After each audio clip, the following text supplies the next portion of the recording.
welcome to Whisky.com, where fine spirits meet.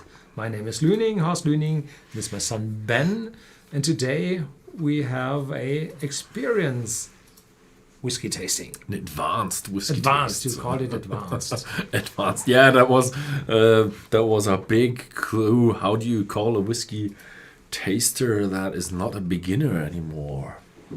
We called it experienced, advanced. Well, we went with advanced. Yeah. So yeah, I've actually taken the time and created a set of whiskies that reflect someone who is more in depth with whiskey tasting, whiskey enjoyment, and I've chosen the whiskeys and. You chose the sequence. What did you think about the sequence? Yeah, and we already have unpacked the whiskies because the boxes of these old and mature whiskies are so big because they're expensive, and they always think that the boxes represent the price. Yeah, so this is a big one. The first one is the Tullibardine, 25 years of age. Mm-hmm. And the second one is the Linkwood from Gordon MacPhail's. Mm-hmm. Here we have a frame, card box frame, that has a big advantage. You can take the card box from the shelf at your local dealer and have a look on the back label for the tasting notes. So you do not have to unpack it. The third one is the Bushmills, 16 years of age, with a quite normal card box from Bushmills. And the last one is your favorite. I would put it into the sink. It's Octomore 11.1. Cask strength, heavily peated, 139 point something. Mm-hmm. Very, very smoky. And so I took this sequence because I think the Tullibardine might be the smoothest.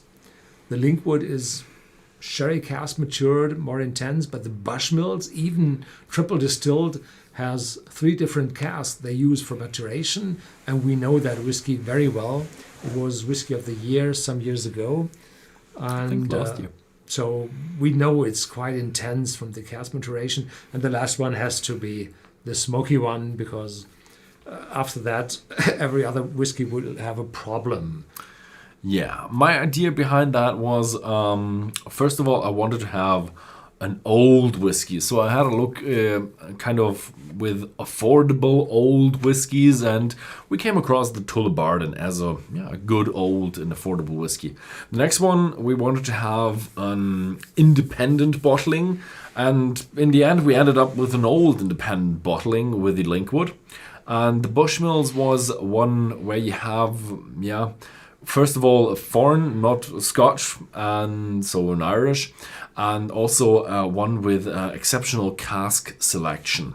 It's a relatively well-priced whiskey. And the last one, I wanted to have something that goes more and beyond into the extreme. And Octomore with is how over 100 ppm of phenols content is very, very extreme. So yeah. Again, like in the beginner's tasting, get yourself some water. What kind of water we will not go into today, because we had a live stream yesterday where we told you what water you need to choose. And you might discuss the sequence. There are different thoughts about those whiskies. You could bring them into sequence according to the ABV they have. So the Bushmills should be the first one. Mm-hmm. On the other hand, you could go for the age. Then the Bushmills should be... No, the Octomore should be the first. That would be a mistake. That would be a mistake. So we had to find a way between. We just 1.5 hours ago, we had first tasting of these. And, the sequence is discussable.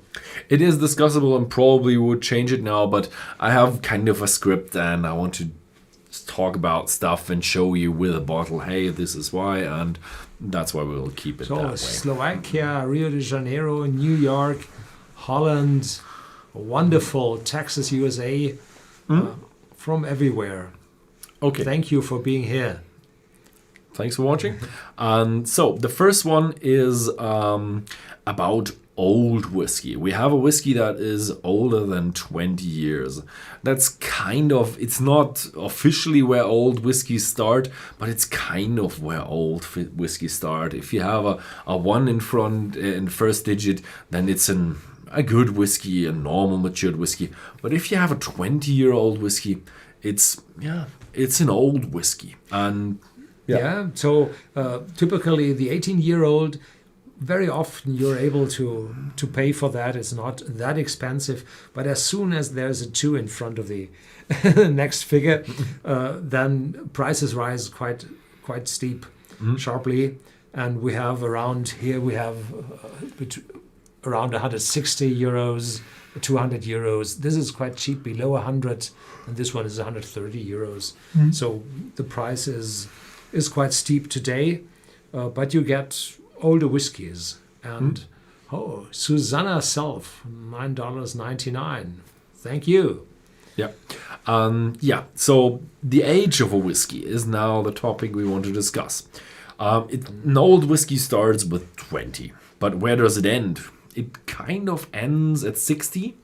That's where you see that there are not many whiskeys out there on the market. I've seen a 62 and a 70. They are the odd ones out, but that's really where old whiskeys end, because you have a problem with the ABV. First of all, we have a good example here of old, kind of still standard range whiskeys. I think they go in batches, but they're still within the range of whiskeys, so regularly filled, and that's a whiskey. You remember how much it was? 3,300 euros. Yes, so you have to pay really a lot for the age. So it's not because non-linear price relationship. It's not a linear price relationship, even though the costs should be that way, but it's just scarcity and nobody wants to invest into that. So if you go into the whole investment thing, then you could calculate why it's rising so steeply, but you just have to accept it. The next photo I have is a diagram. You can explain it, and you have to translate it. So here we have a bottling date on the x-axis. On the bottom you see beginning on the left 1970, 1972, moving over to 2008, and then our small pictures there. And the red line shows the ABV on the vertical axis. And on the very right, the younger ones, you see 52.5. And then the more you go into the past, the ABV diminishes, getting lower because of evaporation out of the cask, the angel share. And in the 1980, you see slightly above 40 ABV, and this is an average about a lot of whiskeys in our whiskey database on Whisky.com, and you're able to see quite a linear relationship between ABV and the age of the whiskey. And going into that database, there you know where the exact location is.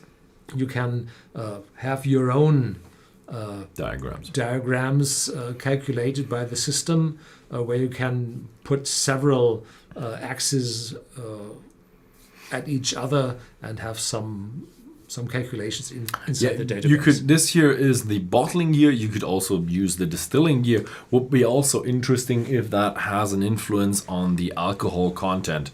So why is that now the problem? The problem is that whiskey is defined as a spirit with 40% ABV or more.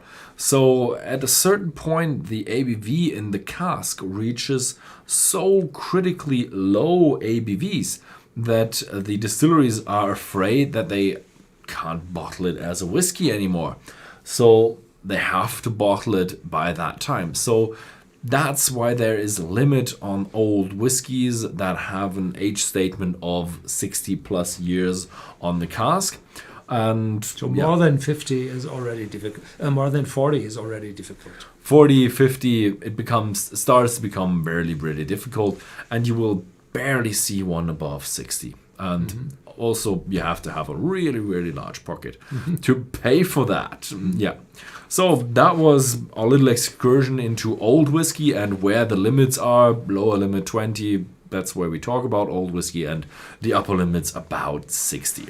Now we will try the Tullibardine, and this is the Tullibardine distillery. And the Tullibardine distillery is really nice because it's pretty central located. When you drive up from the lowlands where you usually arrive with your plane and you drive through the highlands, then you typically drive past Tullibardine, and they have a really big sign here on the building, so you can't really miss it. So you might as well drive to the small town of, what was it, Blackford in Perthshire, and have a stop at the Tullibardine distillery, because it's really a very nice distillery. And yeah, today we're gonna try the 25-year-old, and the 25-year-old is one from the times before the closing of the distillery took place. I think it was in 1995, if I remember right. Then the distillery was reopened in 2003, I think, by a company from Switzerland, and then it was resold after bringing it back into operation in 2013, I think, to a French company. Yeah, probably. Yes, it was a French company. And so this 25-year-old is from the time before the closure of the distillery. Marquess or something they're called. Yeah. And they're really deep down into the casks. So Tullibardine has now exceptionally well experienced guys with casks. Yeah, because the French company is a wine company, I think, and they have access to very good casks. And they know that casks are so here important. We have a small sample which we shipped to our customers. And unfortunately only available in Germany and Austria. And there was a question from Giovanni Coutinho. He asks where he might buy these glasses. And unfortunately, they are only available in Germany and Austria because we have no shipping contracts to other foreign countries. And so shipping them by hand is very tedious, and the freight costs are about $40-50, so it's not worth it. You can use a normal wine glass with a comparable cooper. We had that in the last live stream yesterday. You might look it up. And thank you for Richard Nordgren, 50 Swedish krona.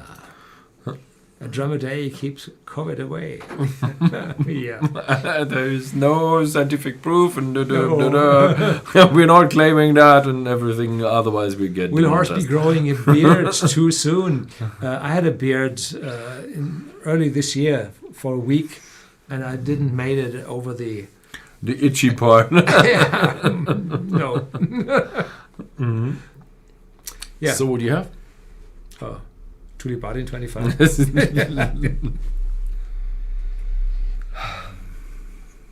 It's astonishingly light and fruity.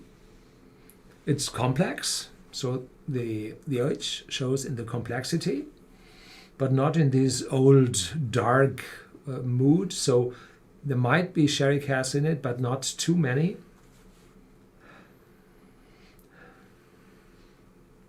Dried yellow fruits, apricots, probably.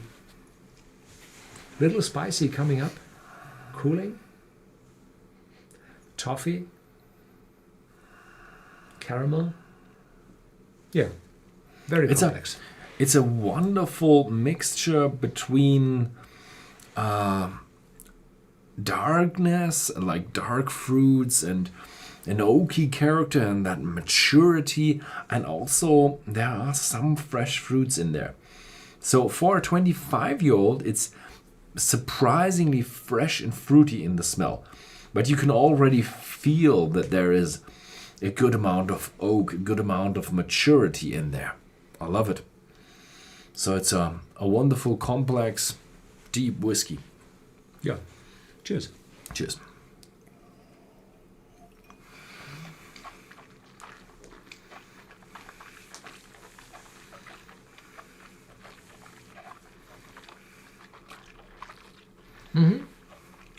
Quite oily in the start, juicy, oily, fruity, a little sweetness, and then the oak, of course, after 25 years, kicks in, but it's not too bitter, or even only very lightly bitter. So I think the casks have been mostly or American white oak casks, ex-bourbon casks, or ex-hogsheads, or whatever. Yeah.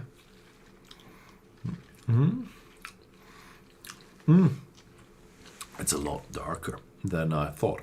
There is much more maturity in the taste. You have a lot more oak and just dark fruits and a little bit of roasted fruits, a little bit of nuttiness going on. Also a good amount of, not a good amount, a bitter sweetness going on. A little bit of a chocolate cacao tone going on. So it's a wonderful whiskey. I don't think they say what kind of casks they use, but it feels like a good mature cherry whiskey. Yeah. The amount of sherry casks, I don't know how much it might is. not be so high, but it does have a character in there that is very comparable. Haha.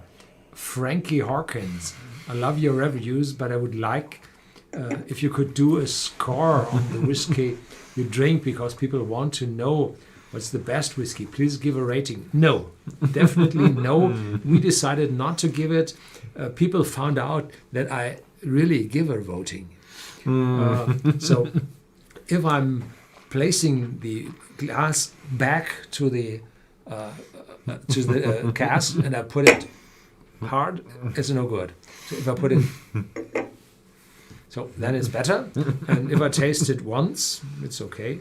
If I taste it twice, better. And if I empty the glass, best of all. So there is a rating in it if you look at it. And in the beginning, I did not notice myself. But today, from time to time, I'm pressing those buttons. The thing is with the rating is we are not independent whiskey tasters. We are really not independent. We trade with whiskey, so we have very good connections with the guys who make this whiskey and sell this whiskey. So we can't really say, this was good, this was bad, because we would influence our trade decisions. So that's why we're not giving a score. So unfortunately, sorry, we can't give you a score because we're not independent. Yeah. So and from time to time, we also get some bottles for free. And then if we give a rating, that this wouldn't be fair. But we're giving a sequence after those tastings. So there is some sequence in it. Yeah, sequence is not that bad. Okay, so the next bottle we're talking about is from an independent bottler, and that's going to be the topic we're going to talk today until we try this whiskey. This here is a guy who leads a company of an independent bottling, and that is Fred Lang. And behind him is 18 Douglas House. And Douglas was the name of his grandfather. Yes, it's Douglas Lang, and that's also the name of the company, Douglas Lang, and they are one of the bigger independent bottlers. The others are Gordon MacPhail, Ian MacLeod, Signatory Vintage, and Douglas Lang. The thing was, back in the days when we had a lot of blending going on, and casks were sold easily from distilleries to blenders or independent bottlers. Nowadays, big companies have policies like Glenfiddich, Balvenie.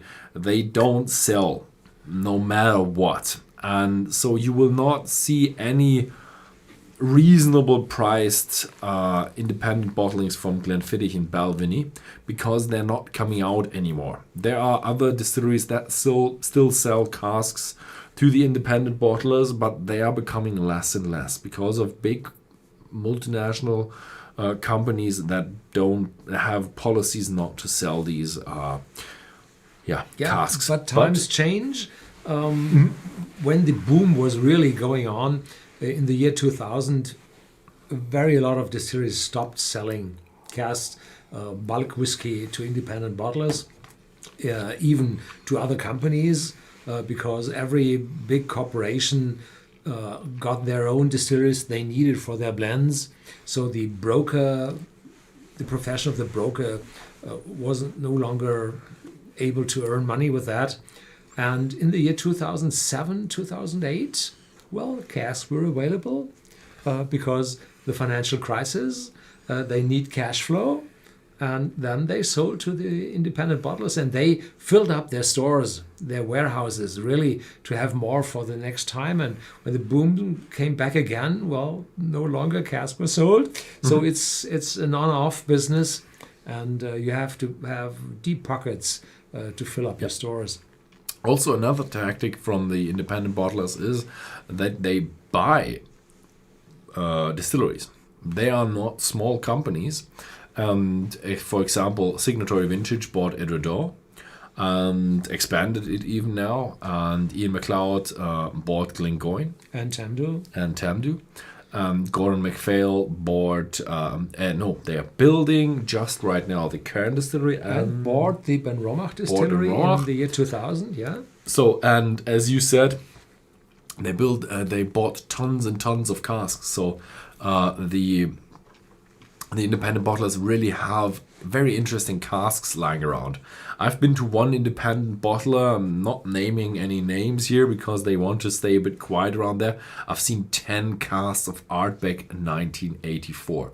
It's incredible, and probably half of you will not believe me, but here you have some 1997 Macallan, which is a normal finding in one of these independent bottlers' warehouses.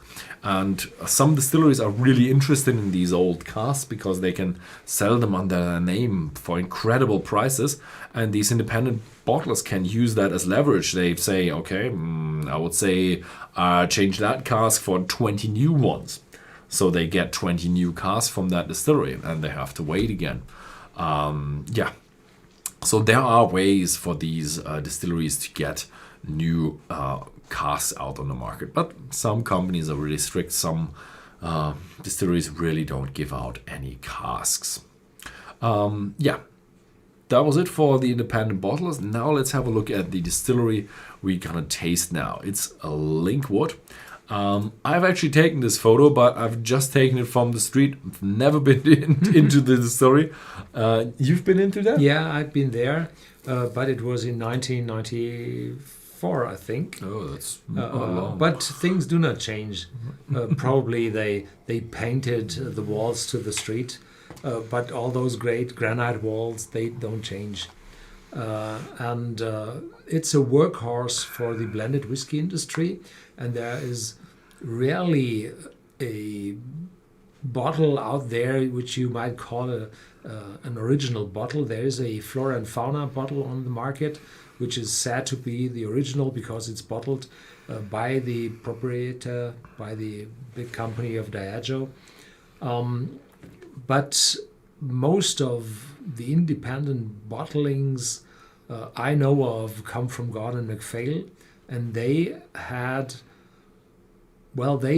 the single malt which was known as the original bottling. They have an own label for that, so it's different to the label you typically have those generic labels. So here you have this bird on top of it, and the writing, the letters, the type, Linkwood. So this is the old bottle, old label, which which Gordon MacPhail used for bottling Linkwood for decades and decades.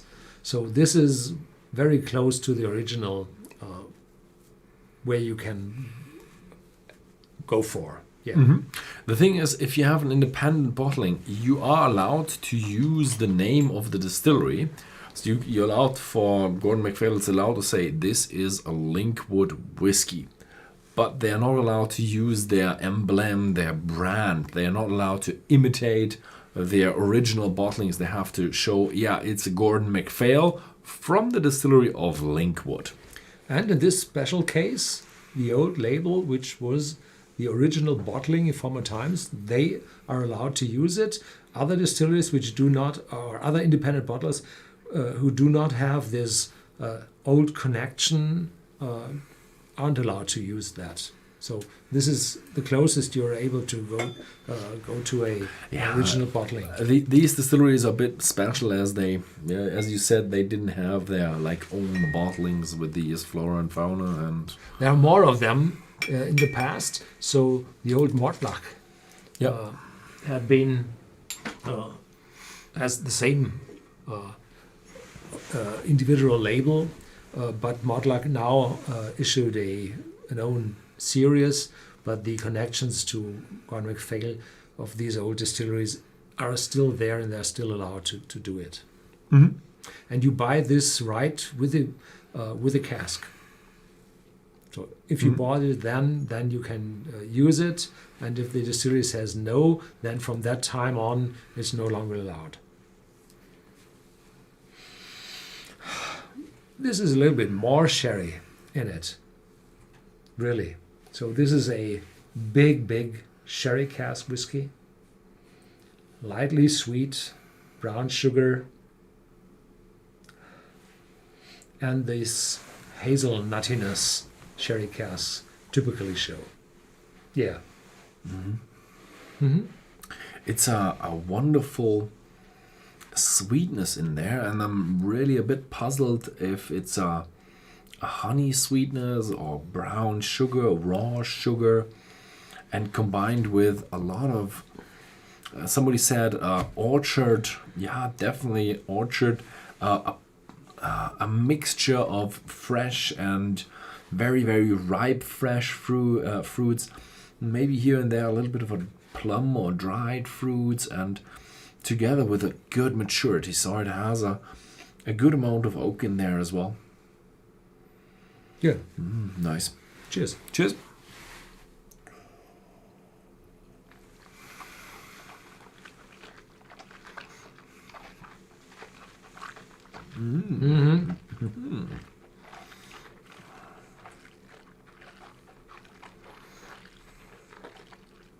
Massive fruitiness, sherry, then caramel showing through, light vanilla, little bit of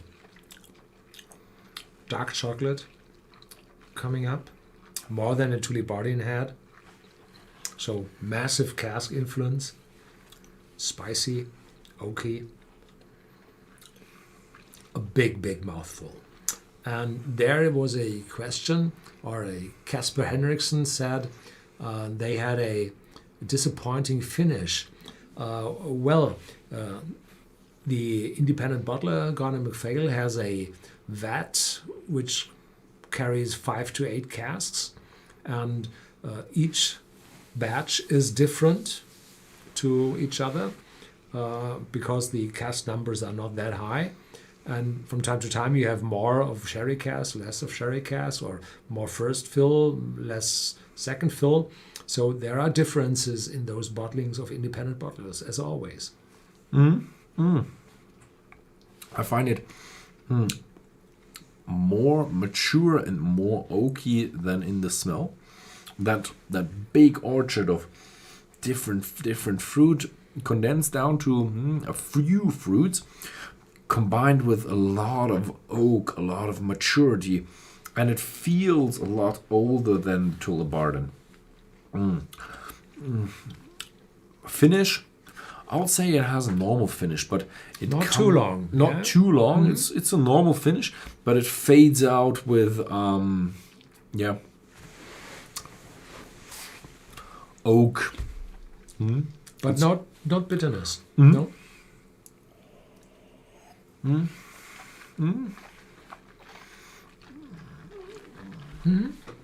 In first tasting, it was a little bit of like a bitter sweetness going on, but now not so much. Less. Yeah, after the Octomore, everything is smooth and mellow and fine. No, we had a lot of water afterwards. Yeah. Yeah, we're moving on. So, as a there's something. Mexican dollars. Wicho 727, 100 Mexican dollars. Noob, it is bad to cool the bottle. Here in Mexico, have a warmer climate. It depends on your climate if you need to cool the bottle. No. Please don't have it in the day when the sun is shining, when it's really hot and you're sweating. Take it in the evening when it's becoming cooler and there's a light breeze coming up probably, and have a glass of icy water beside for cooling you down, but have the whiskey neat.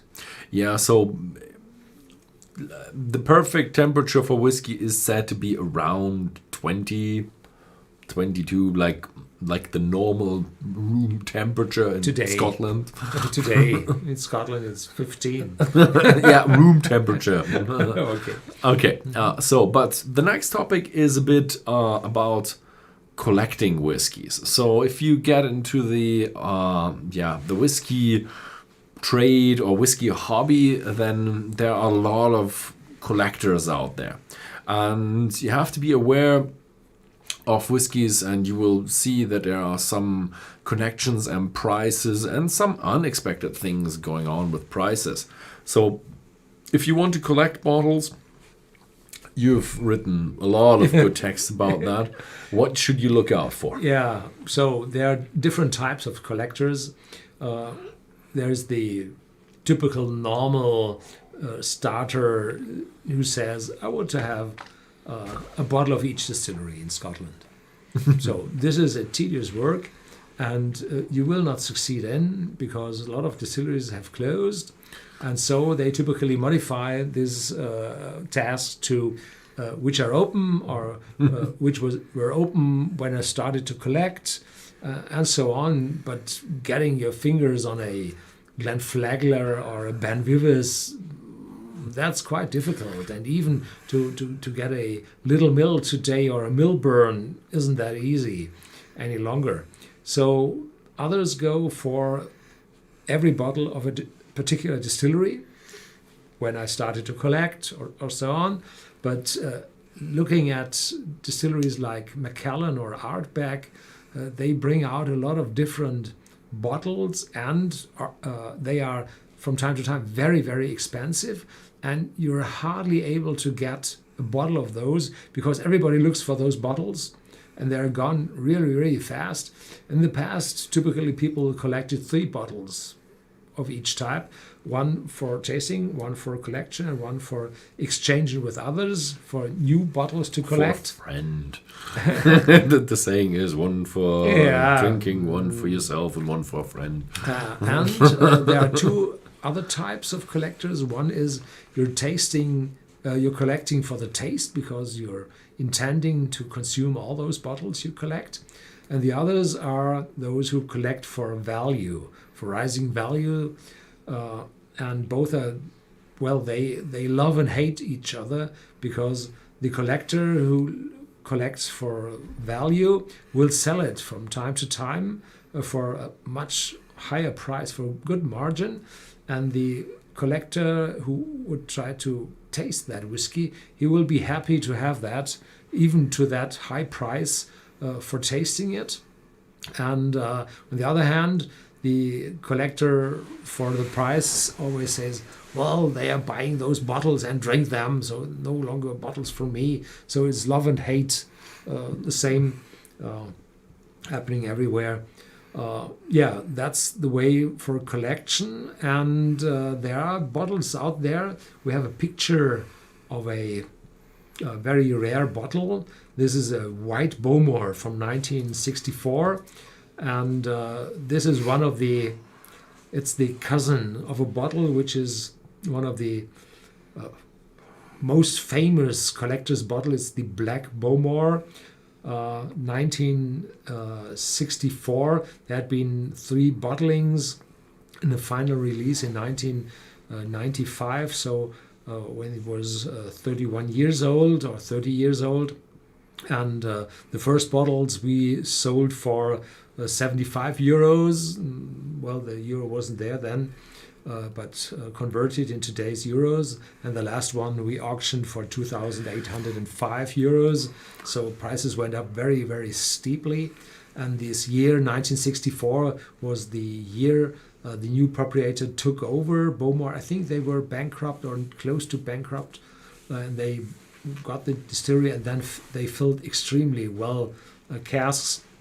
So they bottled them after 30 years and got for that time quite a good amount of money out of that. And then there were still some bottles, some casks left. They sold it later, some 13 or 15 years later, and then prices were really, really high from the distillery. And this is one of the major trends today, that the distilleries themselves sell those collectors' items for extreme prices, as we've seen with the Highland Park for 3,300 for a 40-year-old. So today, a lot of the collectors' money goes to the distilleries themselves, not to interchanging the bottles between each other. Yeah. Then the next one is such a sometimes called robbery, but we may be happy or can be happy that Port Ellen, which was closed and partly wrecked and torn down, they reserved the last few hundred casks of the old storage warehouse for single malt bottlings. And they started with the first annual release, the second, and this is a picture of the 10th annual release, and they went up to 14, 15, I have no idea how far they even went. In the beginning, the bottles cost around 150. Today, they are a few thousand a bottle, because the further we move forward, the less bottles there are available. So if you only have 1,200 bottles available worldwide, then the prices extremely rise, and wouldn't astonish me to have that 5-figure prices on those bottles. But there are good news. Port Ellen is re-erected, and there will be new liquid flowing next year, I think. And then 3 years after, we will have new Port Ellen single malt whiskey out on the market, so that you'll be able, with the old style, still there are still pictures there, and you have liquid to compare with. So they will restore the distillery to the old taste they had. Yeah. And we have another bottle here. So the question still is, when you have such a bottle, how do you store it? Well, do not lay them, because the alcohol will act on the cork, and after several years they will start to drop, and then the cork will dismantle, and the bottle will be empty. So always standing up. And there is some plastic called parafilm from the chemist industry, which is very clean and does not give out tastes. And with that, you can wrap the capsule here on top, and then it won't evaporate. And typically, you get that foil back from that capsule without disturbing it, but from time to time, the paint isn't that stable on the capsule, and then if you put it up, it will go off as well. So be careful with that, and have it stored in a not too warm place, but most important is have a constant temperature, not too dry. So a normal cellar with 15 degrees centigrade would be a perfect place to store such a bottle.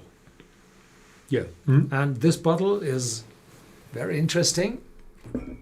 It's 19. How much is it? Well, this bottle is just 10 euros because it's not a real one.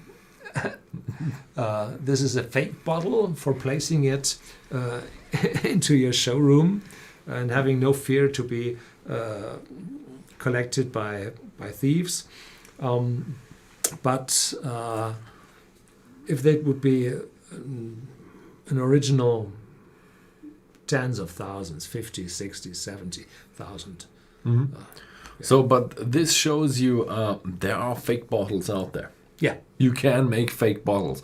So if you collect whiskey, first of all, if you have the bill from the seller who sold it to you, store the bill with the whiskey.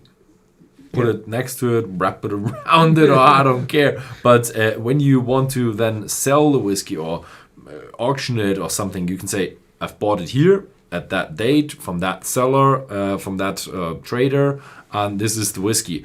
And so you can prove something. But there are also other kinds. You can ask some distilleries, they have little security marks on them, like on Macallan. paper bills. Money bills. Yeah. So. And please, if you empty a bottle, a very pricey bottle, then please do not auction the bottle on eBay, because fake creators buy them there. And you get a couple of bucks and some other guy gets cheated of thousands. Yeah. That's it. Yeah. So just don't do it.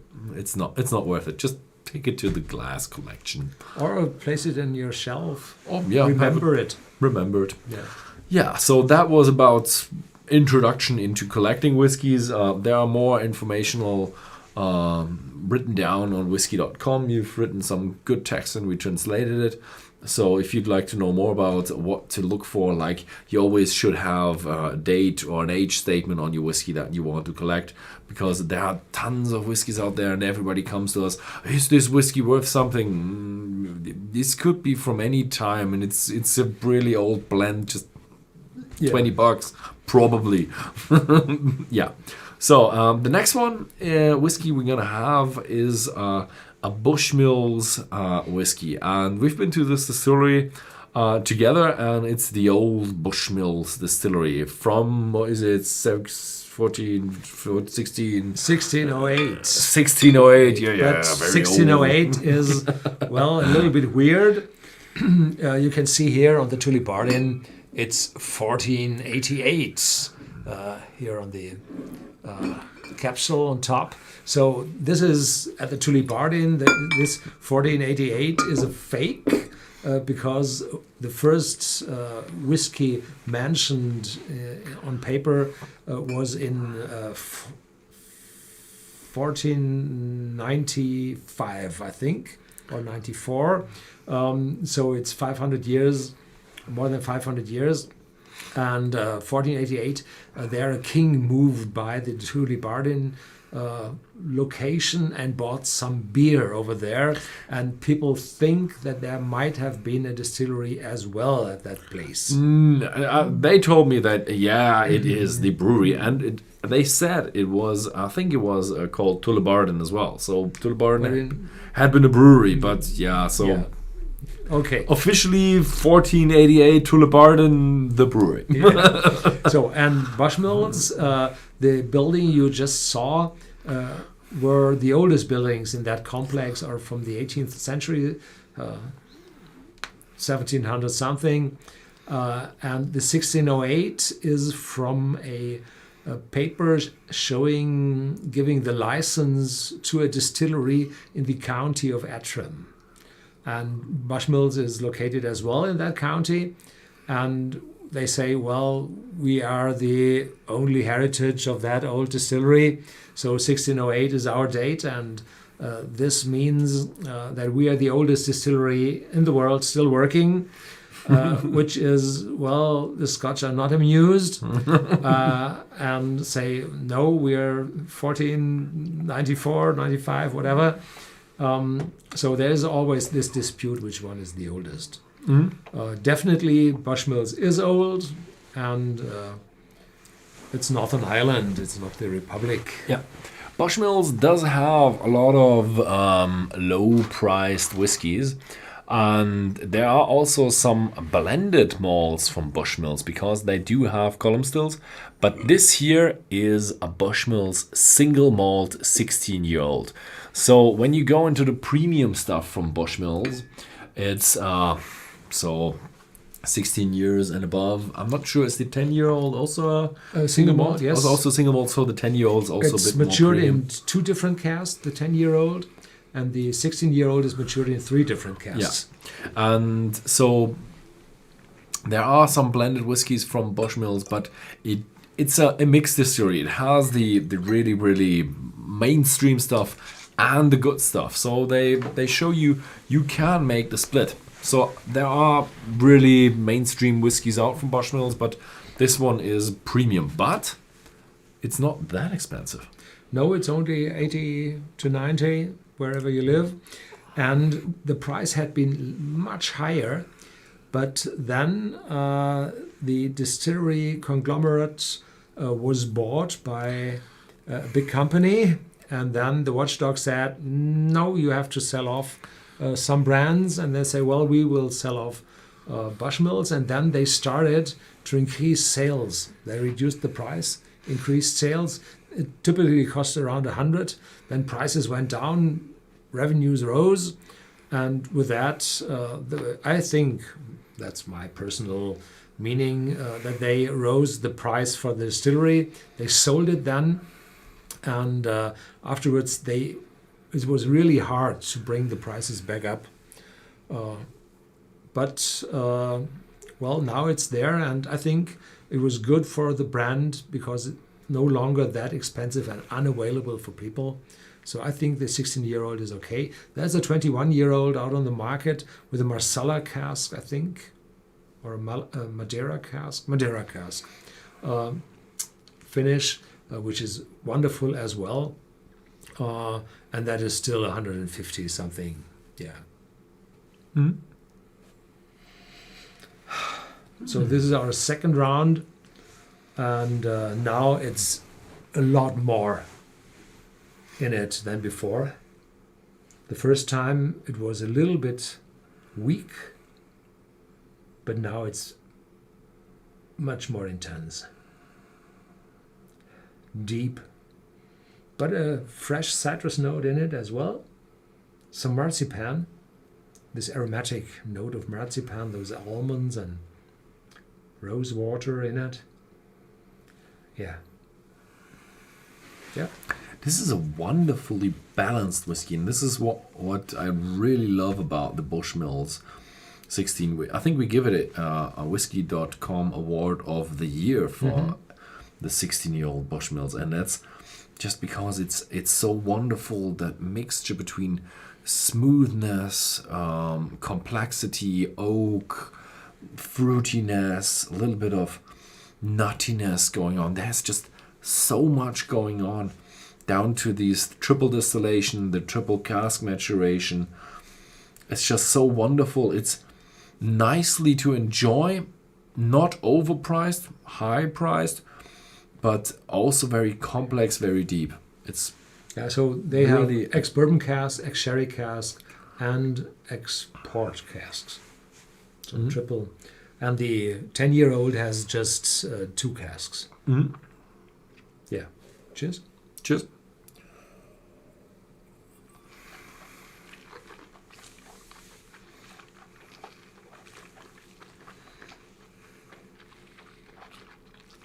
Mm-hmm.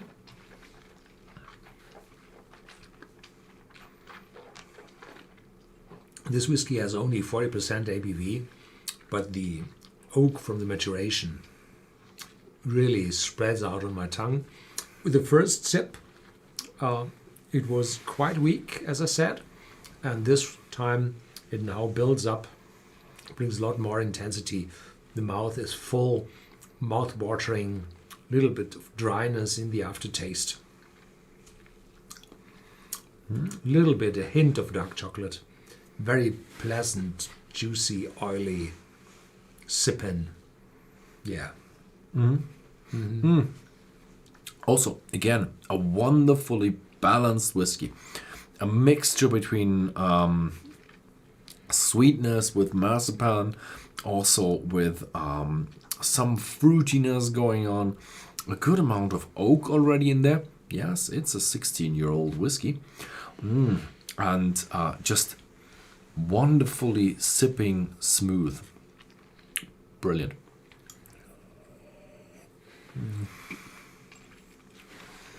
I love it. It's just such a... Other whiskeys are sometimes a little bit demanding on you. And this is just an easy whiskey that still shows complexity. Very easy. Yeah. Very Dangerously easy. easy. Dangerously easy. It's just, triple distillation is something very, very nice. Yeah. And the next one is not from me, so please go on. So now we're talking a bit about coloring of whiskey. In the beginner's live tasting, I've already talked a bit about where the color comes from. Yeah, it comes from the cask. Let's have a little bit of a revision. I have just such a great photo for how casks are treated. Yeah, here a cask is burned, but the burning does the charcoal, and the charcoal is just filtering out. The real is with the heating of the cask that produces caramel, and that caramel goes into the color of the whiskey.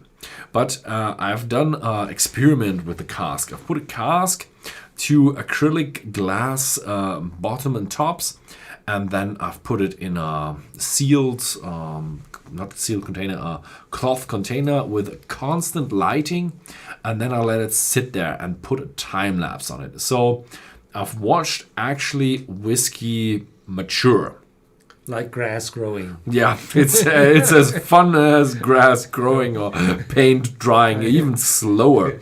And here you can see the whiskey, that how it's getting darker and darker, and that little sticker out there in the front, you can see sometimes it's gone. I had to change the light bulbs, and I had to change the I changed it as well, and you can see that the color of the lighting is not changing at all. So I put it there for maybe correction if there's something changing.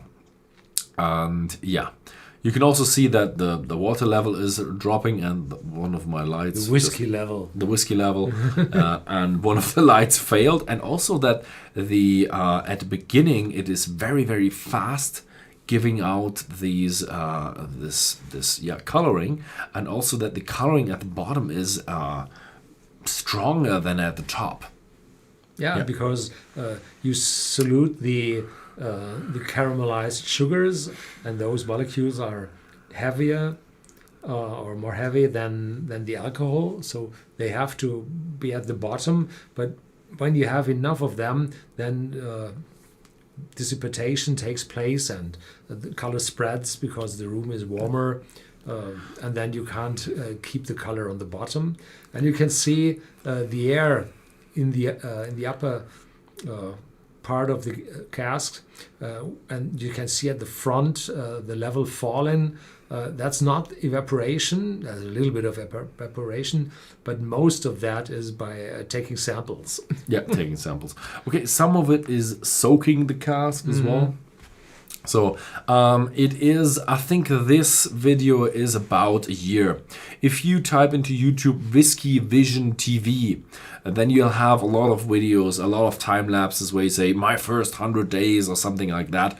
I've done many of these videos, and we've already, and some tastings afterwards, how the whiskey tastes, and the first ones are like, yeah, still tastes like from straight from the still. No, I have something. And now the next live tasting we're gonna have will be on the 29th of January, and it will be the Whiskey Vision TV sample in there. So we have a 3-year-old and a day of a sample, and that is the first whiskey that we matured ourselves. Unfortunately, the lids and the back had a little crack, and I pumped it out immediately, lost 80 days until the cask was repaired, and now it has a top and a lid. And yeah, we can't look into from it. oak, no From longer oak. Yeah, glass, oak. And we can no longer look into it, but we can try. We can sample it. Okay, so this is how a whiskey is matured naturally. There are also whiskeys out there in the supermarket, and these whiskeys have not natural color. This is one of them, and this is a German sold whiskey. It's a blended Scotch, and the thing is that guys who don't really enjoy or don't really get into the hobby of a premium whiskey, they tend to buy darker whiskeys better, more often, and sell higher prices. So that's why these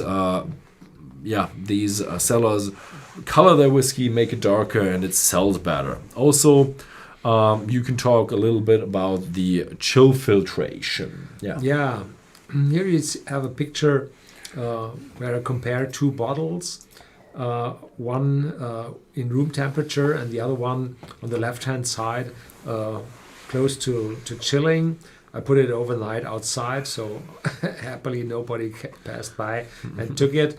And even the cat didn't throw it in the bushes. So there are some substances in it which go out of solution, because alcohol is a solution, and a lot of substances occurring during fermentation and being concentrated by distillation coming out of the cask will be able to be in the solution, but if the temperature drops, then alcohol reduces in the solubility, probably the right word, and then those substances will go out and give a hazy a nebula in that bottle. It's not in your brain, it's in the bottle. And when you put it then through a filter, how it's called, Kieselguhr, no idea how it's translated. Really small shells, grind it down to a fine dust, I think, right? Yeah.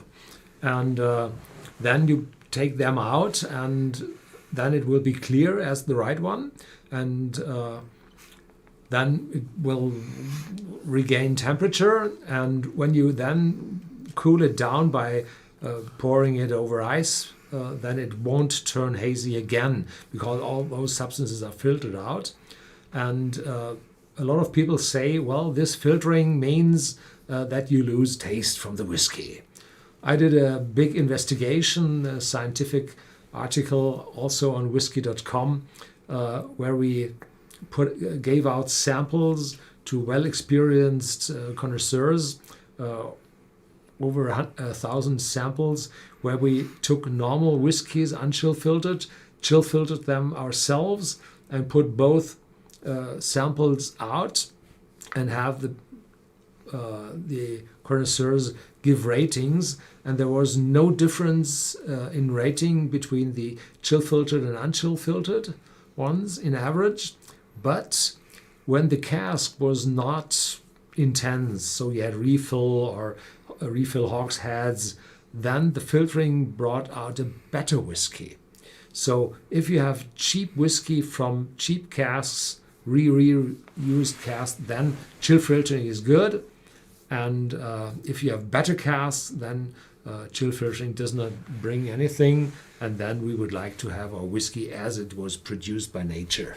So no filtering, please, for them.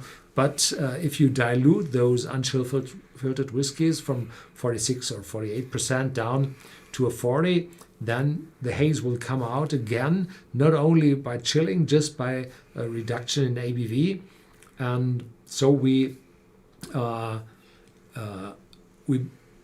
if you savor your whiskey on ice, as it was said in the chat before, then you should be aware that it will be cloudy afterwards. That's no lack of quality. That's normal, because it's a natural whiskey. Yeah. So this is really a talking point between beginners and advanced connoisseurs. The advanced connoisseur wants to have no coloring and no chill filtration, just the natural whiskey. And the beginner complains if there are hazes in there and wants a dark spirit because these are better and they don't read the label, so color if there's coloring inside or not. So, but enough talk about this dispute between selling and the natural product. Let's continue with the Octomore.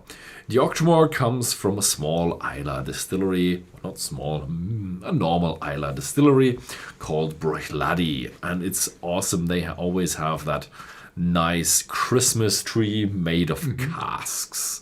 Awesome picture. And this distillery has 3 brands: Bushmills, not peated; Port Charlotte, about 40 ppm, and then Octomore, highly peated.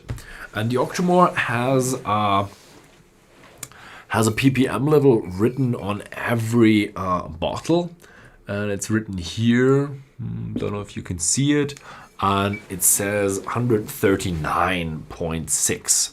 And the ppm levels are usually around 40, 45 with the heavily peated Islay whiskies. And the thing is, you can't really have the smoke so precisely focused to produce a malt with 40 ppm or 45 ppm. They vary between 20 and 100 and 120 or even higher. And what they do then is they measure it, they blend them together, and that gives you about that ppm level. And the thing is, when you grind it down, everything becomes one big dust grist. Then it doesn't matter if you have one grain of or malt that is highly and the other one is not very, very low in peatiness, and then you have a normal peatiness. But the Octomore varies in ppm levels. That's because they take the batch as it comes.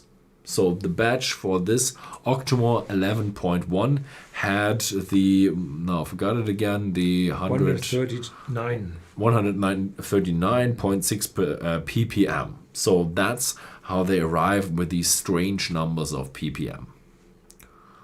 Yeah. So I typically do not like whiskies above 45, 50 ppm. So this is... That's why I always end up with the Octomore videos.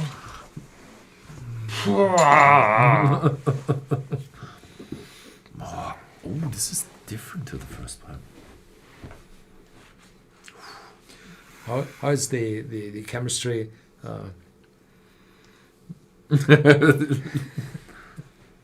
Waving the taste to you, not putting your nose in it.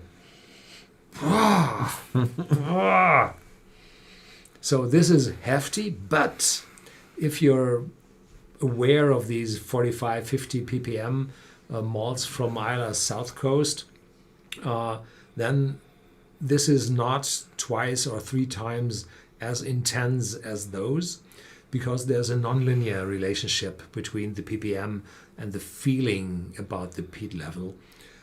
So this is probably 1.5 times or 2 times as smoky as the others are. And it depends very much on the water level you put into that whiskey, how the peat rises from it.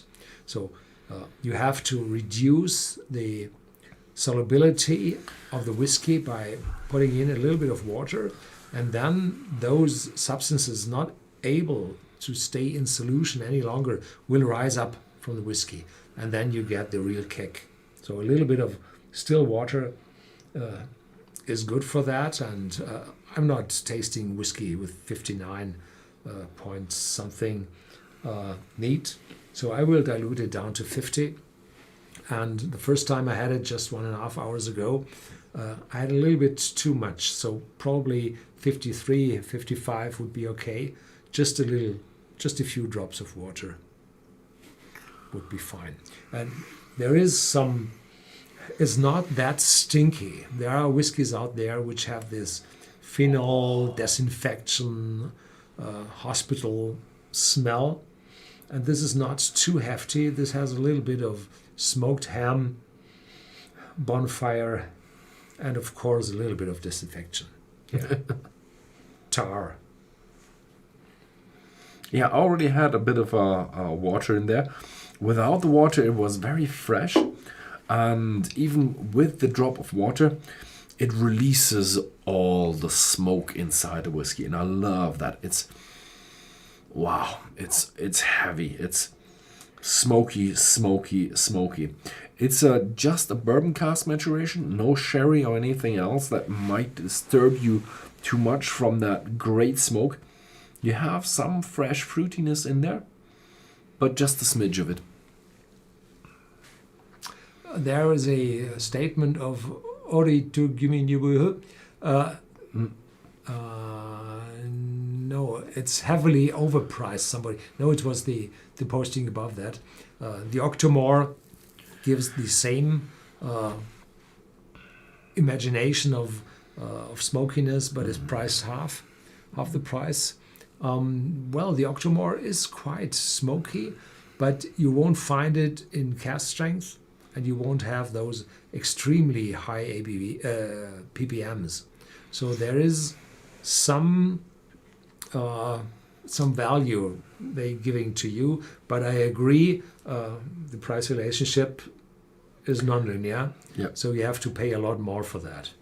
Yeah. So yes, an Octomore is probably not a very good run for the money. Yeah. But if you want to have something really exceptional, then it's a good whiskey. It does its job. So that's why I have it here in the range. I wanted to have something exceptional.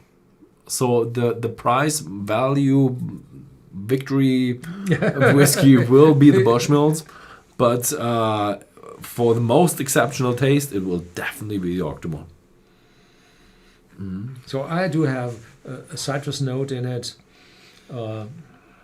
There's some lighter fruitiness, peaches probably, even a little bit of sweetness like honey coming through. But you need some time to become used to the smoke. And after that, after your tasting buds say, or your nosing receptors in your nose say, well, enough of smoke, I won't give it to your brain any longer, so look what is behind that. Mm-hmm. So, and then it's a wonderful, fruity, juicy whiskey. Yeah, the thing is, it's very much on the phenolic side. That's one critics there. And yes, it's a little bit of bonfire, a lot of phenolic smoke in there. Mm-hmm.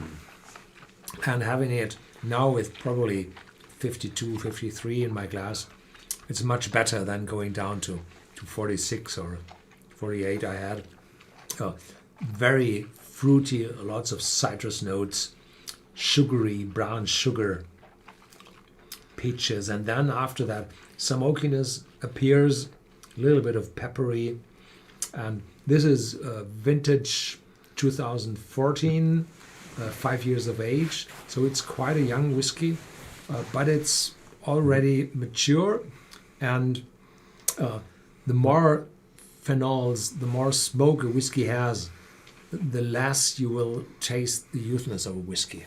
Mm-hmm. It will be covered by the smoke. So having younger whiskies or whiskey without an age statement, 3 years and a day, with a hefty peaty note is no problem. In contrast to those whiskey without smoke, where you easily will find out those metallic youthness from the spirit. So much smoke. It's just amazing how much smoke is crammed into this whiskey. And it's relatively fresh, fruity, but not intense. So it's smoke all the way. And I love the Octomores that don't have that much of a cask influence, because you can get that pure smokiness all in one dram. Marcel said, still filtration strips out flavor. Even distilleries like Aaron do state it on the box. Yes, but the rating of the experts hadn't been less. So, they will take out flavor, but it won't be worse, the whiskey, taking out those flavors. It will be different, yes, but not worse. Oh, amazing. Yeah, so I think we're through now. So we've done 2 good live streams for over the Christmas season or the holiday season. Enough for this year. And yeah, this was the last live stream this year. And we will make another live stream next year, but at the end of January. A little bit we of will give a rating. Rating, yeah. Oh yeah, just go on and we will give a rating after my announcement. So the 29th of January at 8 p.m. Central European Standard Time. So not 8:30 this time, 8, because it's not going to be so long as the beginners or the advanced live tasting. And we will try the Whiskey Vision TV cask 3 years and a day, and some other St. Kilian live tastings. So now for the rating. For the rating, well, for me it's definitely the Octomore is last, coming in last because it's too hefty. And the first one is the Linkwood, best, Bushmills second, Tullibardine third, Octomore comes in fourth. They're all so they're close to each other. Yeah. I can't even remember what I said in the first one. Well, make up a new mind. I really enjoyed the Bushmills now, and then Octomore because it's such a awesome experience, and then I go with the Tullibardine and the Linkwood last. I think I had Linkwood first in the first take. It's just it's unfair to have a rating with such good whiskeys. Yeah. So yeah. Do you have anything else? No. So yeah, that was it with the advanced live tasting. Maybe next year I can have beginners, advanced, and expert tasting if I can get Horst to do. Give us a thumbs up if you like Give us a thumbs up and then we're more motivated to do that. So, but it was an awesome tasting. Thank you very much to everybody who watched, and yeah, cheers to you. Enjoy your whiskey. Thanks for watching, and see you next time.